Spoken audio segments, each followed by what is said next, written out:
A milestone for Obamacare may become a millstone around the necks of Democrat office holders in the midterm elections. Dick Morris is here to assess political hits and misses. In our second hour, Howie Carr on why Massachusetts, yes, Massachusetts, might again become fertile ground for the GOP. And in hour three, why Russia may pay a huge price financially for its military aggression in the Ukraine. America's Forum starts right now.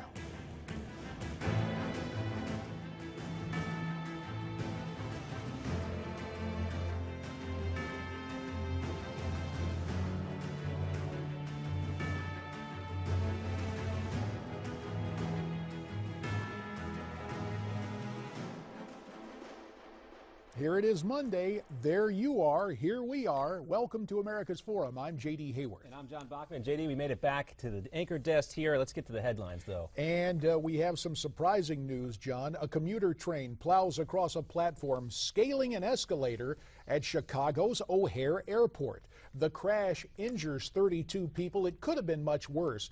The derailment happened just before 3 a.m. Chicago time. Now, during peak hours, the station is packed with travelers making their way to or from Chicagoland stations to the airport. Investigators continue to review security footage. They're also interviewing the driver and other CTA workers to pin down the cause of the accident.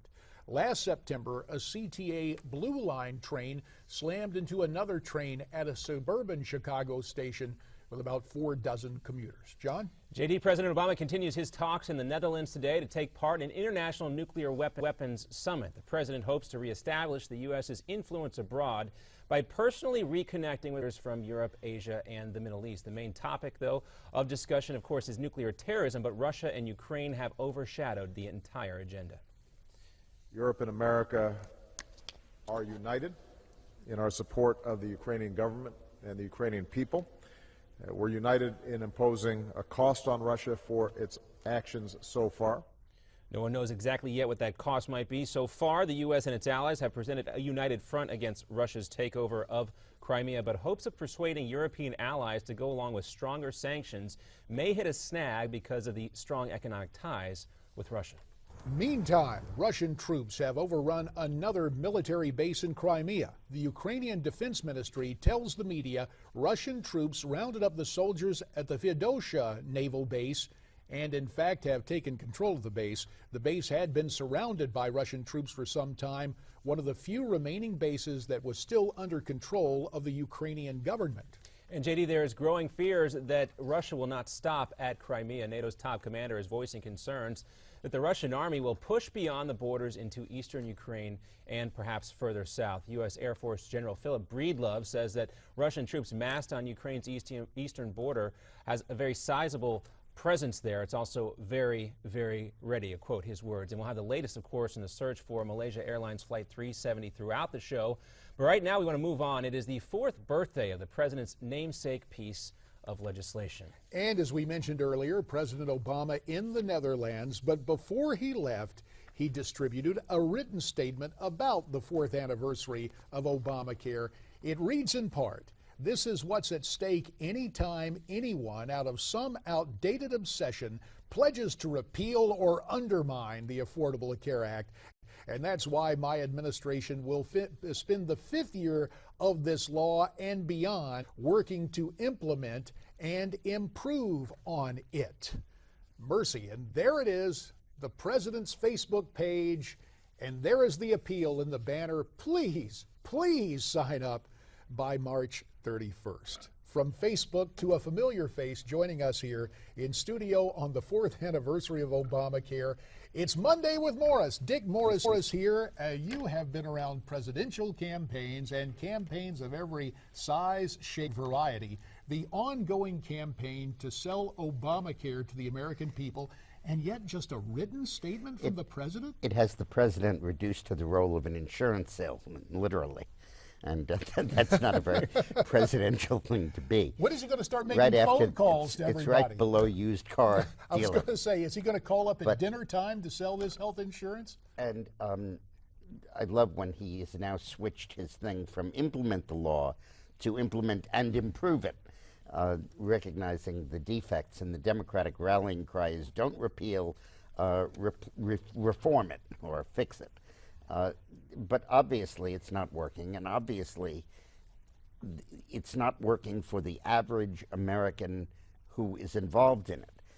There's a membrane between political coverage and each of our individual lives.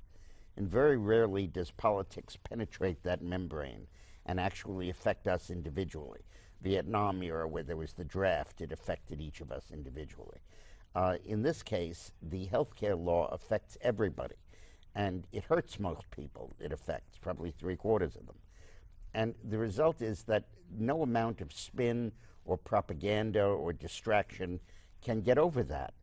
And then when you add in on top of that the coming rate increases that are predicted to be a doubling or a tripling of Obamacare premiums this year, starting to take effect in the fall, in the summer, the effect is just going to be catastrophic on this administration. Dick, if you can expand on what J.D. talked about in his question to you about this just coming in the form of a written statement so far. Obviously, you understand what it means when it comes to messaging, whether something's made in an interview, something's done as a video release coming from the White House, as the president likes to do in his YouTube chats, but just a written statement here on the 4th anniversary. It explains how radioactive healthcare is when he'd rather talk about his humiliation and inaction in the Ukraine as opposed to the anniversary of his signature achievement, healthcare.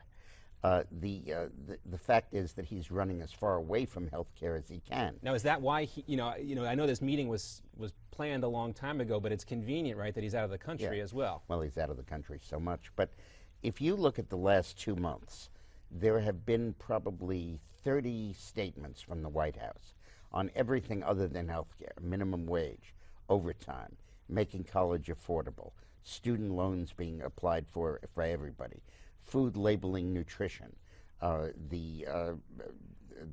every aspect of the labor law in terms of unionization. There are so many specific announcements he's made: an industrial park in Chicago, another one in Detroit, that have nothing to do with health care. And his sole goal now is to get people to focus on something other than health care.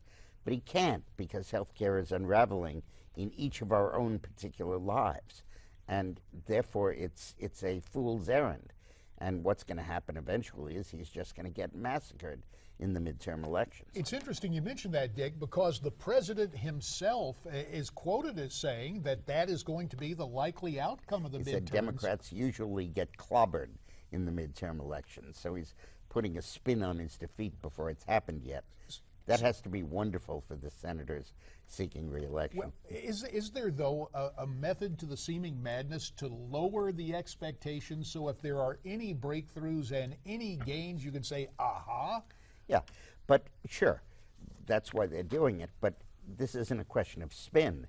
He's going to face a Senate that's out of control, and he may face a Senate that in which a combination of Republican votes and terrified Democrats can approach 60 votes and make a decent stab from time to time at override 67. So this is not just a media event. This is actually happening. Dick, so much has been made of this president going alone, not really collegial with his former colleagues in the U.S. Senate. Does any of this force him to open doors to some Republican senators again to try to create some sort of charm offensive for his final 2 years in office? Or is he such a committed ideologue that he just cannot do that kind of interaction socially and politically? I don't know if it's ideologue or that he's so radioactive Republicans can't touch him, but I think it's much more a function of his own predilection. I think he's a very isolated person. I think he's very private. I think he and his wife like to maintain the illusion that they're a regular family, except when she goes to China for several $1 million on a vacation alone. And I think he just doesn't want to do it. And generally, presidents in the last 2 years of unpopular 8-year terms hunker down and hide in the White House. And I think that's probably what he's going to end up doing, and facing a whole series of Republican efforts from both houses to repeal everything he's done. And so the essence of his final 2 years will be an extended Obama farewell tour in some way? No, a pile of vetoes. Really?